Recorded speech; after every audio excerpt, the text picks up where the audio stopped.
ఇప్పుడు బాగా బిజీగా ఉన్నారా ప్రాజెక్ట్స్‌తో? ఎలా ఉంది సినిమా జీవితం ఇప్పుడు? ఇంకొక 2 మంత్స్‌లో నేను ఒక కొత్త సినిమా ఒకటి స్టార్ట్ చేయడానికి ప్రిపేర్ అయ్యానండి. హ్మ్. దానికి డైలాగ్స్ కూడా రాశాను. హ్మ్. అంటే మీరు ఇందాక చెప్పిన వాటిలలో డైలాగ్స్ ఒకటి లేదు. కానీ పాటలు నేను ఎప్పుడూ పాడలేదండి. క ఒక పాట ఏదో పాడానంతే. ఆ! బట్ అది చాలా అడ్జస్ట్ అయ్యి పాడిన పాట అది. నాకు పాట పాడడం రాదండి. రాదు. కానీ కాకపోతే హ్మ్. హ్మ్, నేను పాటలు పాడను గానీ మాటలు మాత్రం రాశానండి ఈ సినిమాకి. హుహు. మాటలు ఇదివరకు కూడా రాయలేదా సార్? మీరంటే వేరే వ్యక్తిని పెట్టి రాయించుకునేవారా? లేకపోతే మీరు దివాకర్ బాబు గారు రాసేవారండి. అవును. గ్రేట్ రైటర్ ఆయన. హ్మ్. అద్భుతాలు రాసేవాడాయన. హుహుహుహు. ఆ! ఆయన రాసినంత కాలం ఆయన రాసాడండి. తర్వాత మరుదుటి రాజా వాళ్ళు రాశారు. హ్మ్. ఇక తర్వాత తర్వాత ఇక ఎవరు రాసే అవకాశం లేకుండా పోయింది. హ్మ్. ఆ తర్వాత దీని ముందు సినిమా 'ఆర్గానిక్ మామ హైబ్రిడ్ అల్లుడికి' కూడా నేనే రాశానండి. హ్మ్. ఇప్పుడు ఈ సినిమాకి కూడా నేను రాస్తున్నానండి. హ్మ్.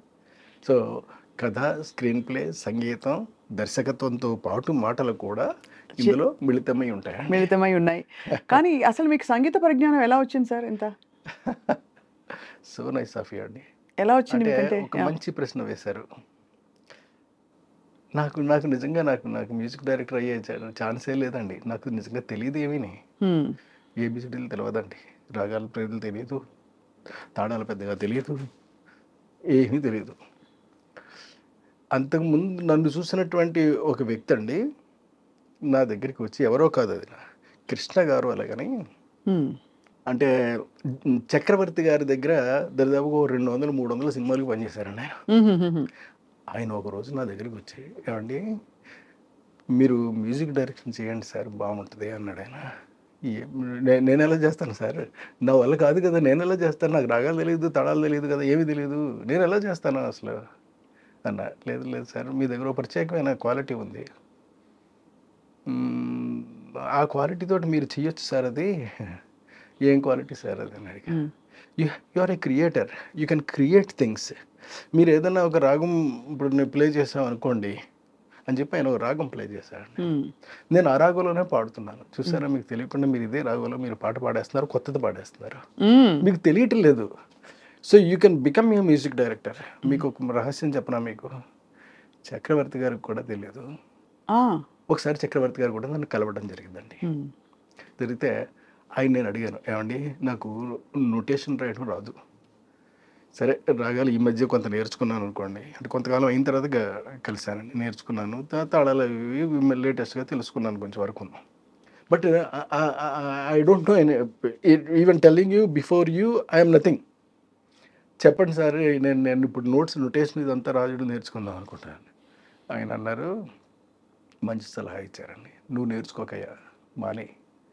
అలాంటి ఆలోచనే మానేయి. హ్మ్. ఎందుకో తెలుసా? దానికి కారణం ఉంది. You are something nobody knows that you are a creator. You can create things. Hmm. ఒక రాగం పాడితే అదే రాగంలో పాడేయగలుగుతున్నావు కదా నువ్వు. ఒకవేళ రాగాన్ని తప్పించి పాడితే ఇదేదో కొత్త రాగంలాగా ఉందని చెప్పగలుగుతున్నావు కదా! ఇంక అంతకు మించి కావాల్సిందేముంది? అంతేనా? నేను అంతే చేస్తాను. హ్మ్. నాకు నొటేషన్ రాయడం రాదు అని చెప్పాడాయన. ఆ!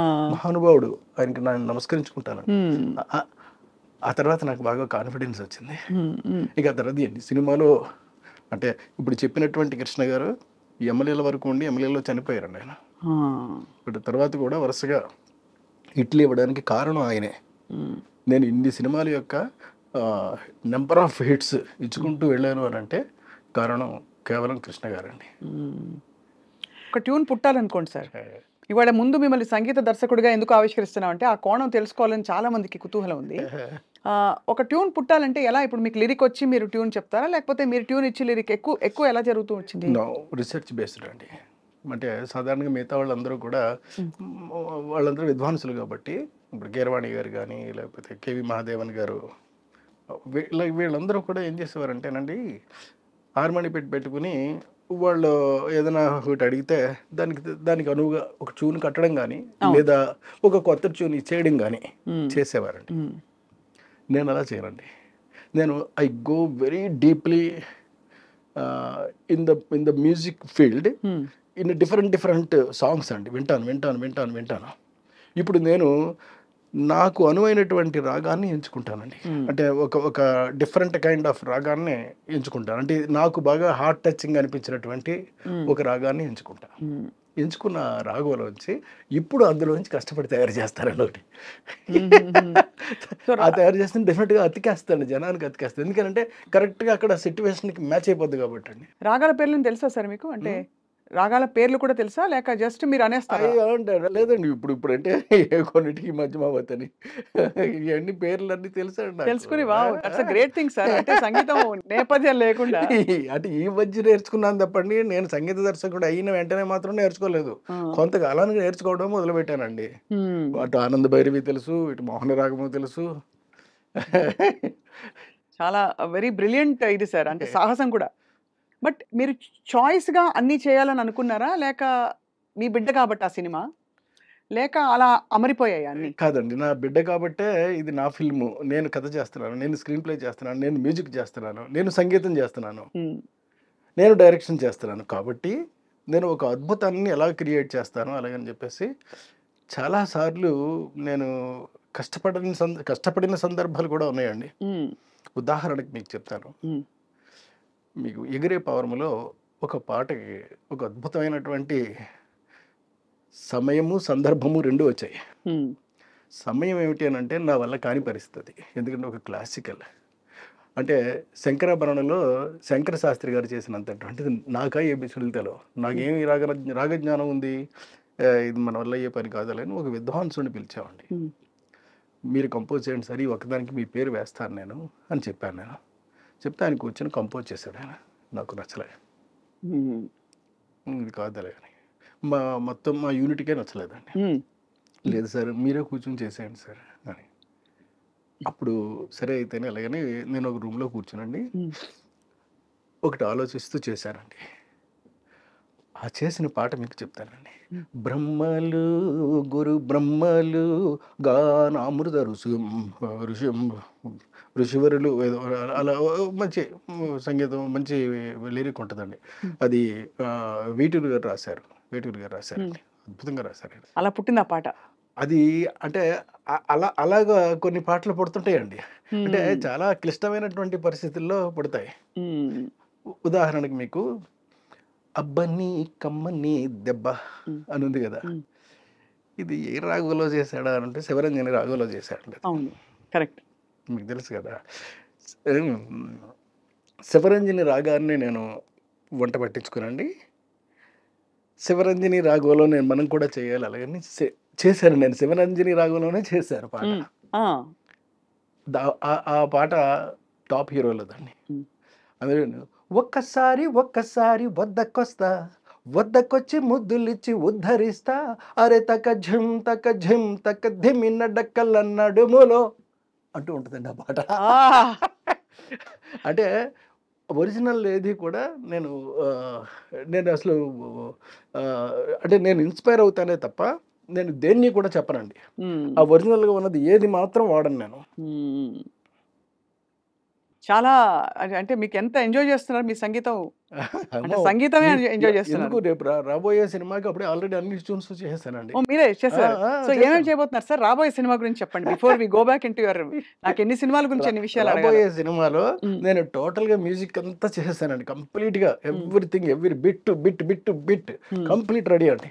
హ్మ్. ఇంక్లూడింగ్ రికార్డింగ్‌తో సహా కంప్లీట్ అయిపోయిందండి. ఐ యామ్ వెయిటింగ్ టు వినిపించడానికి. మేక్ ద ఫిల్మ్ అండి. హ్మ్. Make the film. ఇది ఎలాంటి థీమ్ కథాంశం తీసుకున్నారు సార్ ఈ కొత్త సినిమా? అంటే నా సినిమాలో కథాంశం చెప్పడం కొంచెం కష్టమేనండి. హ్మ్. మరి అంటే మీరైతే చెప్పేస్తారేమో, ఎందుకంటే ఇది జోనర్ అలాగేనండి. సింపుల్‌గా ఇది జోనర్ అని చెప్పేస్తారండి. హ్మ్. కానీ నేను అలా చెప్పలేను ఖచ్చితంగా. పోనీ ఎందుకంటే ఆ! ఇప్పుడున్నటువంటి నేటివిటీలో, ఇప్పుడున్నటువంటి దాంట్లో ఒక కథ జరుగుతా ఉంటదండి. ఒక అద్భుతాలు క్రియేట్ చేస్తూ ఉంటారు వాళ్ళు. హ్మ్. Advanced about of the knowledge is the cinema అండి. సినిమా పేరే బహుశా 90% ద నాలెడ్జ్ అని పెడతానండి. The knowledge. హ్మ్. హ్మ్. The knowledge. క్లెన్స్డ్ ఫిల్మ్స్ అలాగనేది నా బ్యానర్ పేరండి. హుహు.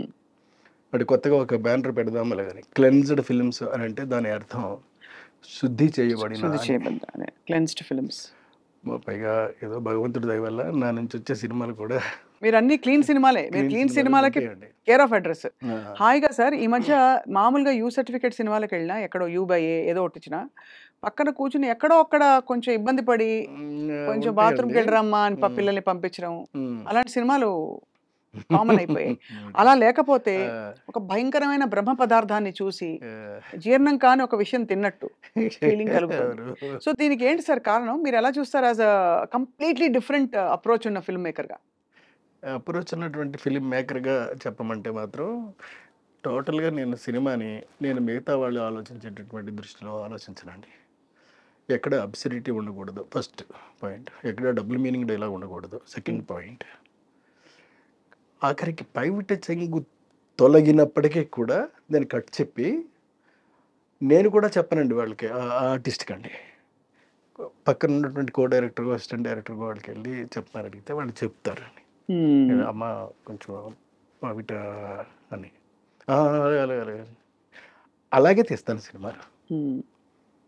చాలా గ్రేట్ సార్ ఎలా నిలదొక్కున్నారని. బికాస్ ఎస్పెషలీ మీరు వచ్చిన ఎరా కూడా అసలు పాటల్లోనే భయంకరమైన అంటే బూతు నా- బూతు నా- నా- బూతు నార్మల్. నా లెక్క ఏమిటేనంటేనండి, చాలా మంచి సినిమా. ఇప్పుడు నా నుంచి క్లెన్జర్ ఫిల్మ్సే వస్తాయి తప్ప మామూలు ఫిల్మ్స్ రావు, బూత్ మరి సినిమాలు రావు. రావు అనేటటువంటిది నిర్ధారణ అయిపోయినటువంటి అవును, స్టాంపు పడిపోయినటువంటి వ్యక్తిని నేను. మళ్ళీ క్లెన్స్డ్ ఎందుకు పెడుతున్నారు? ఎందుకు పెడుతున్నాను అని అంటే నా సినిమాలు శుద్ధి చేయబడినటువంటివి మాత్రమే ఉంటాయి అని చెప్పి చెప్పడం కోసం. అంచేది దాని బ్యానర్ పేరు అది పెట్టుకుంటాను, బ్యానర్ పేరు ఏదైనా పెట్టుకోవచ్చు కదా. ఇంతకుముందు పెట్టుకోవచ్చు. మనీషా ఫిల్మ్స్ పెట్టుకున్నానండి. అవును మనీషా, అవును కరెక్ట్. అవును, మనీషా అలాగని. ఇప్పుడు మనీషా బదులు క్లెన్జ్డ్ ఫిల్మ్స్ అని పెడతానండి.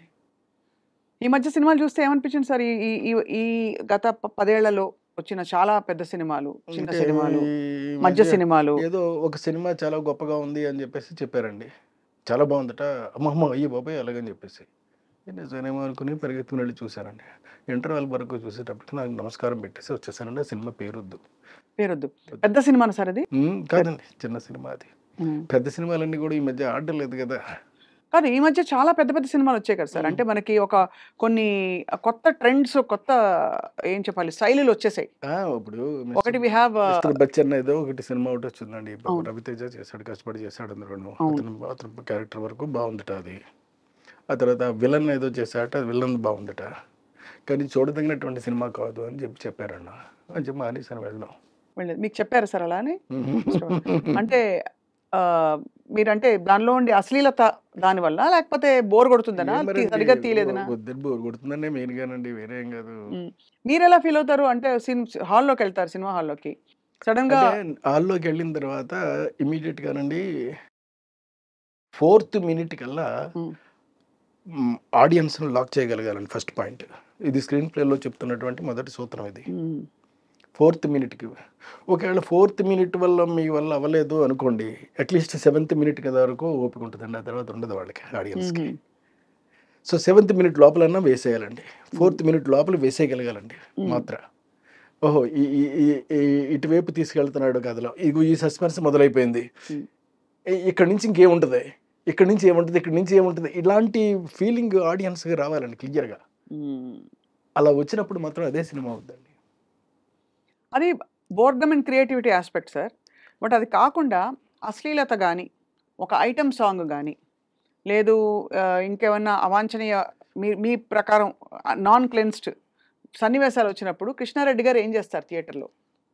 నేను మామూలుగా చూస్తాను అంతేనండి, చూసేసి పాపం అట్లా చేశారు, పాపం చేశారు, చాలా బాగుందట, చేశారు, పాపం ఇబ్బందిగా ఉందట, ఇలాంటిది ఆలోచిస్తాను తప్ప అంత మించి నేను చూడడం మానేనండి. చూస్తాను, తెలుసుకోవాలి కదా, నేను నేర్చుకోవాలి కదా. ఏది మంచో ఏది చెడో తెలుసుకోవాలి అంటే మంచి చెడు రెండూ తెలుసుకోవాలి కదటండి.